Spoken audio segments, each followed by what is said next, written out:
இந்த வாடாமல்லி பூ தான் ஒரு சிறுவனோட உயிரை காப்பாத்துனுச்சு. ஆமாங்க, நான் சொல்கிற கதையை கேளுங்க. பழங்காலத்தில் ஒரு முனிவர் இருந்தார். அவர் குருகுலத்தை நடத்திக்கிட்டு வந்தார். அறம் வழியிலையும் ரொம்ப நீதியுமாக இருப்பார். அவருக்கு ஒரு மகனும் இருந்தான். அவன் பெயர் அபினாஷ். இவன் தாங்க இந்த கதையில் வரப்போகிற ஒரு முக்கிய கதாபாத்திரம். அது மட்டும் இல்லாமல் அந்த முனிவருக்கு ஒரு மனைவியும் ஒரு பொண்ணும் இருந்தாங்க. இது அவரோட குடும்பம். ரொம்ப அமைதியான குடும்பம். குருகுலத்தில் வர மாணவர்களுக்கு கல்வியை அது மட்டும் இல்லாமல் அவருக்கு எதிர்காலத்தை கணிக்கக்கூடிய சக்தி ஒன்று இருக்குது. அவருடைய மகன் 7 வயதில் இறந்துருவான் அப்படிங்கிறத அவரோட எதிர்காலத்து சக்தியை வச்சு தெரிஞ்சுக்கிட்டாரு. இது தெரிஞ்சுக்கிட்டாலும் தன்னோட குடும்பத்துக்கிட்ட அவர் எதுவுமே சொல்ல மாட்டார். எல்லாம் கடவுள் விட்ட வழிதான் அப்படின்னு நினச்சிக்கிட்டு அவர் இருந்துருவார்.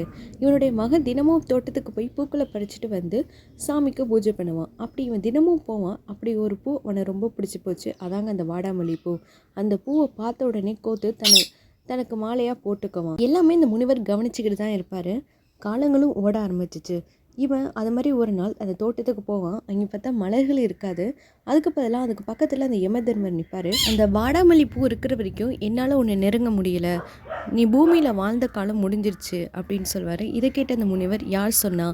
அது நீங்கள் அவனை முன்னாடியே கூட்டிகிட்டு வந்திருக்கணும். இப்போ நேரம் முடிஞ்சிருச்சு, இப்போ அவனை நீங்கள் எதுவுமே பண்ண முடியாது அப்படின்னோடனே அவர் தன்னோட கணக்கு புக் எடுத்து பார்ப்பார்.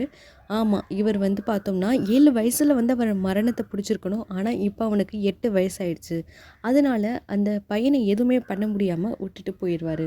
இந்த வாடாமல்லி பூ அந்த சிறுவனோட உயிரை அவன் தினம் சூடினால தான் அவனுக்கு இப்படி வருஷங்களும் ஓடிடுச்சு.